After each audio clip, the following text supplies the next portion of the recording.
Em nome do Pai, e do Filho, e do Espírito Santo. Amém.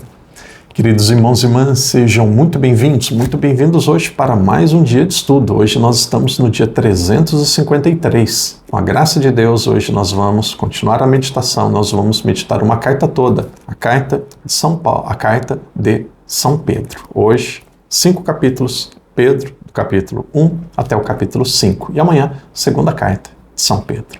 Antes da meditação, rezemos juntos. Pai nosso que estais no céu, santificado seja o vosso nome, venha a nós o vosso reino.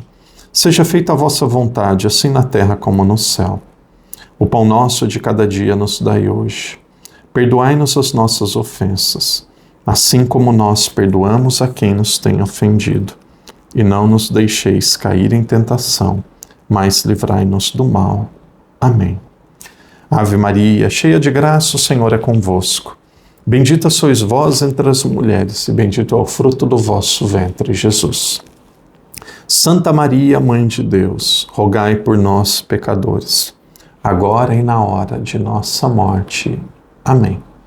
Glória ao Pai, ao Filho e ao Espírito Santo, como era no princípio, agora e sempre. Amém. Queridos irmãos e irmãs, estamos hoje no dia de número 352, praticamente 12 dias do encerramento do nosso ano. Hoje nós vamos meditar a primeira carta de São Pedro e amanhã nós vamos para a segunda carta. Aqui o texto diz, nas duas cartas, na segunda ele menciona que ele havia escrevido duas cartas. No início das duas cartas, aqui é mencionado o nome dele, Pedro. Ele diz que é apóstolo, mas seguramente São Pedro ele teve ajuda, ele teve a parceria de outra pessoa para escrever. Claro, Deus ele é capaz de fazer milagres. São Pedro possivelmente ele tenha estudado bastante, e principalmente depois ali quando ele começa a se dedicar ao ministério da evangelização. Mas aqui nós encontramos um texto tão bem elaborado, um texto tão culto, que possivelmente não é um texto aqui com a mão que sai da cabeça apenas de um ex-pescador. Padre e o Espírito Santo. O Espírito Santo, ele usa os meios naturais e aquilo que são os talentos que são nossos. Ele não vai fazer o Padre Daniel, por exemplo, escrever com um estilo que não é o meu. Então, esse estilo aqui, seguramente, ele é muito profundo, ele é muito bem escrito e provavelmente aqui São Pedro, ele teve ajuda e auxílio de outras pessoas, talvez da comunidade que ele fazia parte, no momento da escrita. Não vamos imaginar que aqui nós temos São Pedro escrevendo em um dia e uma noite do começo ao fim. Então, nós estamos diante de um texto, possivelmente se foi escrito por São Pedro nos últimos momentos da vida dele, e aqui um texto muito bem elaborado, um texto muito bem escrito. Algumas temáticas, primeira delas, do jeito que nós vimos na última carta de São Tiago, nós vamos ver aqui também a importância da perseverança no momento do sofrimento. As duas coisas são importantes. Parece que não, mas ele mostra também que o sofrimento é importante, porque através do sofrimento nós somos enraizados, nós mostramos que de fato nós acreditamos em Cristo e ele acaba encorajando os cristãos a tomarem um caminho, e aí o sofrimento, ele nos leva a uma fé mais pura e verdadeira. Primeiro, a carta, ela tem essa temática, a temática do sofrimento e da perseverança. Segundo, e aqui é um texto muito bem escrito, daqui a pouco nós vamos ler, fala sobre a vigilância e a santidade. Nós somos chamados à santidade e à vigilância, que é a vigilância, claro, contra pecados de ordem geral, mas principalmente cuidado em relação às falsas doutrinas. Identidade cristã é uma terceira temática aqui da carta. Ele identifica que os cristãos são o povo escolhido e eles devem viver de uma maneira digna esta vocação específica. Então, existe uma identidade que é própria dos cristãos, que foram chamados por Deus para serem uma religião nova. E essa religião, que foi deixada pelo próprio Cristo, ela é deixada e aqueles que a vivem é um povo, um novo povo escolhido. E aí ele fala, como nos textos anteriores, sobre a segunda vinda de Cristo, o retorno de Cristo.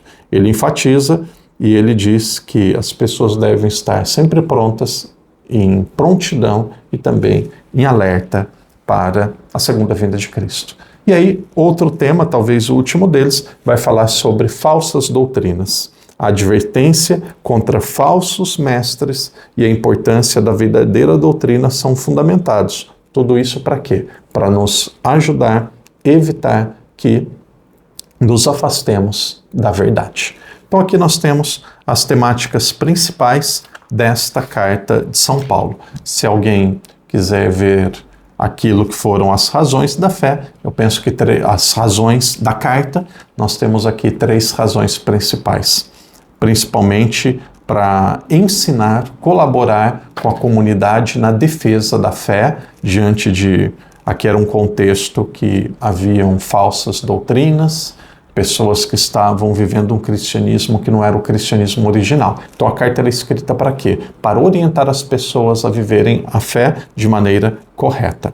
Aqui é também tem um outro aspecto e um momento de perseguição. Momento de perseguição, muitas pessoas abandonam a fé, muitas pessoas duvidam de Deus, muitas pessoas fraquejam. Então a carta ela é escrita para que a comunidade, aqueles que são leitores, permaneçam firmes no momento de perseguição, permaneçam perseverantes, e o momento que o cristianismo ele já estava se espalhando no mundo todo, começam a surgir falsos profetas. Então, perseverança na fé, mesmo no sofrimento, cuidado com falsos profetas, para se manter fiel ao ensinamento verdadeiro. E a carta também ela foi escrita para ajudar a comunidade a se preparar para o futuro. Futuro nesse sentido, que significa a segunda vinda de Cristo.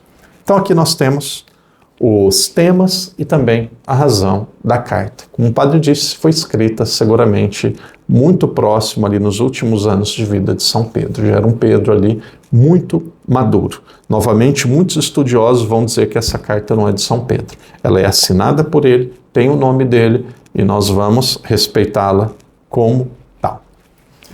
A carta começa dizendo assim: Pedro, apóstolo de Jesus Cristo, aos estrangeiros da diáspora, aqueles que estavam fora de Israel, porque ele também já estava fora de Israel.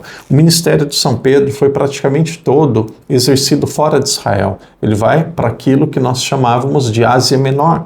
Hoje, atualmente, é a Turquia, bem no leste ali, já quase descendo para a Síria, indo para a Terra Santa, já perto de Tarso, uma cidade que nós chamamos de Antioquia. A igreja ela tinha algumas igrejas principais, que hoje nós chamamos de patriarcado, e um desses era a igreja de Antioquia. Por quê? Porque teve Pedro como seu primeiro bispo.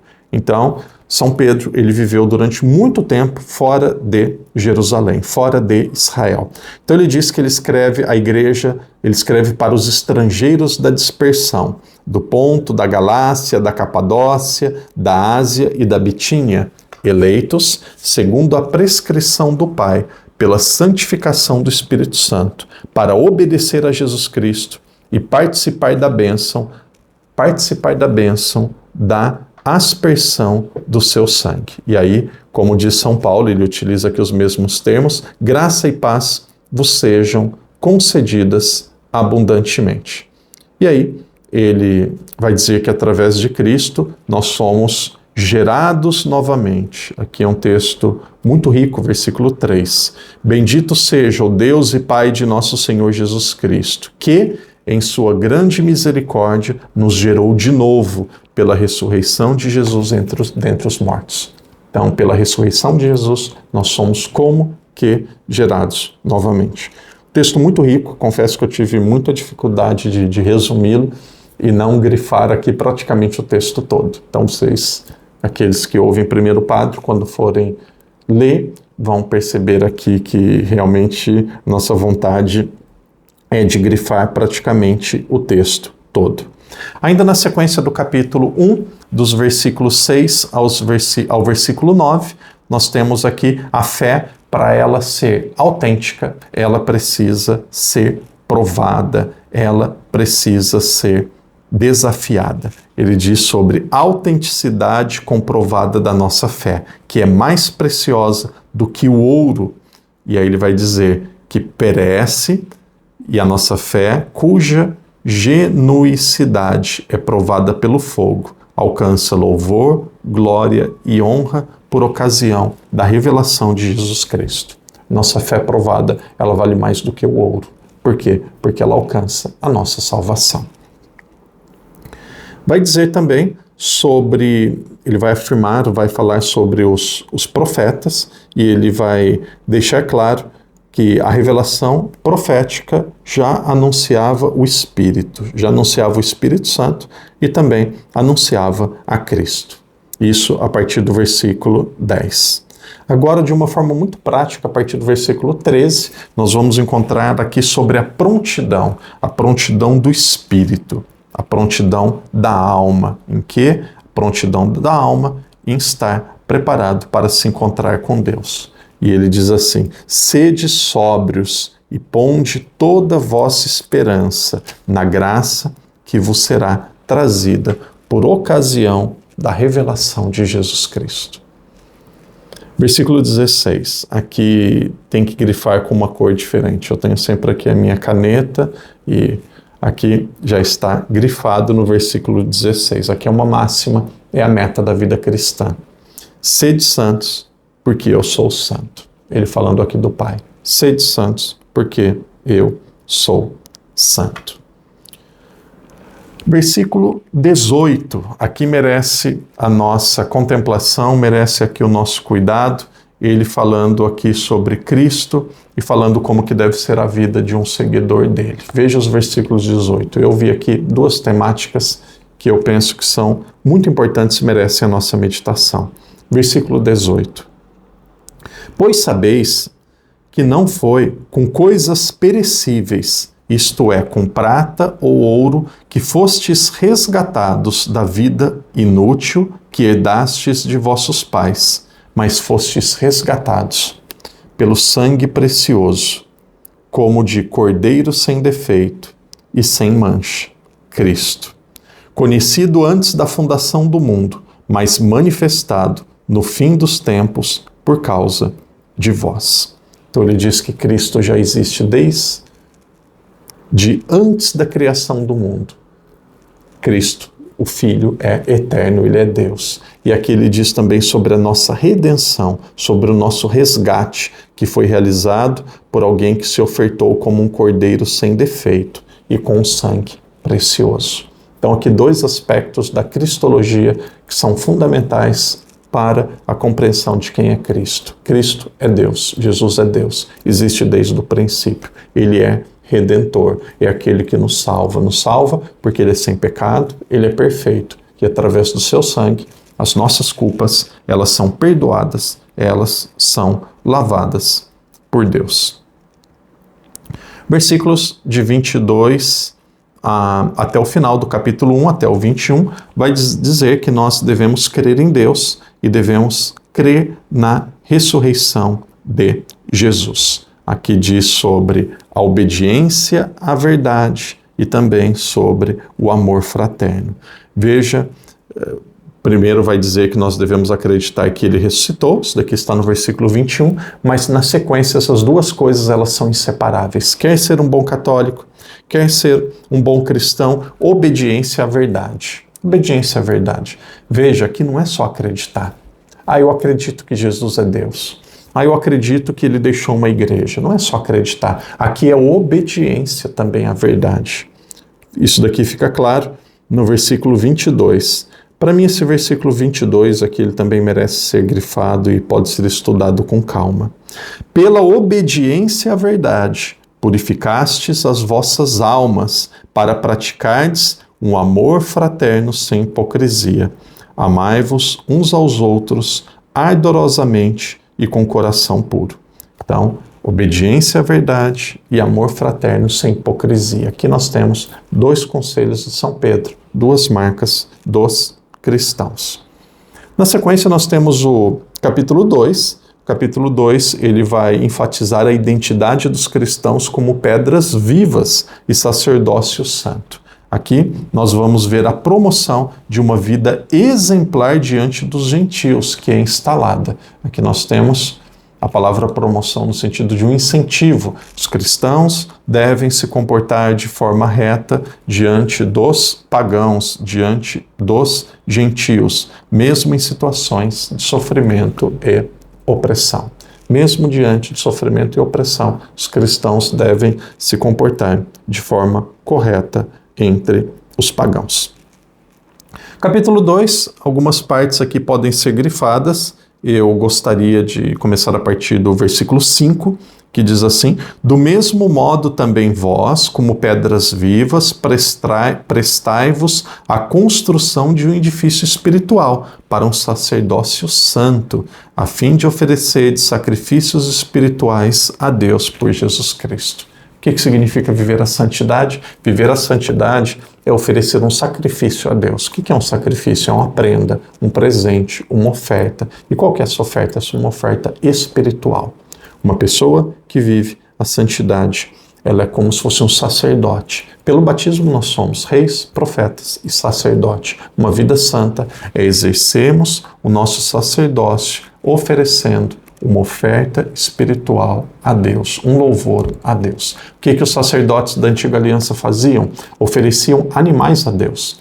O que esses novos sacerdotes, nós pelo batismo somos sacerdotes, não ordenados. Aqui não é um sacerdócio no sentido de sacramento, mas nós participamos do sacerdócio de Cristo. Então, nós somos sacerdotes, convidados a oferecer sacrifícios espirituais, a honrar Deus através da santidade da nossa vida. O texto tem vários versículos aqui que poderiam ser destacados. Então, eu destaco aqui primeiro, nesse capítulo 2, nós somos um sacerdote santo. Olha o versículo 9, nós somos uma raça eleita. E aí depois, no versículo 11, nós somos estrangeiros e viajantes neste mundo. Aqui eu não vi nenhuma nota de rodapé, foi uma conclusão que eu cheguei na meditação e fazendo aqui a minha reflexão. Quem é o cristão? O cristão é um sacerdote santo, que deve oferecer sacrifícios a Deus. Quem é o cristão? O cristão é uma raça eleita, é um sacerdócio real, é uma nação santa. Por isso, ele tem uma pertença, ele é uma propriedade particular de Deus. Quem é o cristão? É uma raça eleita. Nós fomos escolhidos por Deus. E quem é o cristão? O cristão, ele é um estrangeiro, é um viajante neste mundo. Por isso nós devemos nos afastar, vencermos os nossos desejos carnais que provocam guerra da nossa alma esses desejos carnais que provocam guerra contra a nossa alma. O cristão é aquele que nesse mundo ele é um estrangeiro. E aí a partir de agora o texto ele vai começar a falar sobre as autoridades. O cristão ele deve respeitar, ele deve se sujeitar às autoridades legitimamente constituídas, às autoridades da instituição ou de instituição humana. Então, Cristo ele não veio para destruir nenhum reinado, existem os meios ordinários para a escolha daquelas que são as autoridades. Antigamente não era nem assim, mas o texto ele vai dizer assim que nós devemos nos sujeitar às autoridades. Isso daqui daria muita reflexão. Num momento oportuno nós vamos voltar a esse texto. E aí ele diz também, nesta parte do respeito às autoridades, que vai até o versículo 17, da importância de nós amarmos uns aos outros, mas aqui ele diz de amar também, no sentido de respeitar também o rei. Versículos 13 e 17, respeito à autoridade humana. A partir do versículo 18, fala sobre os criados, aqueles que são servos. É como se fosse um escravo ali naquela época. Essas pessoas devem ser obedientes aos seus senhores. E aí usa o exemplo de Cristo, que também foi obediente ao Pai.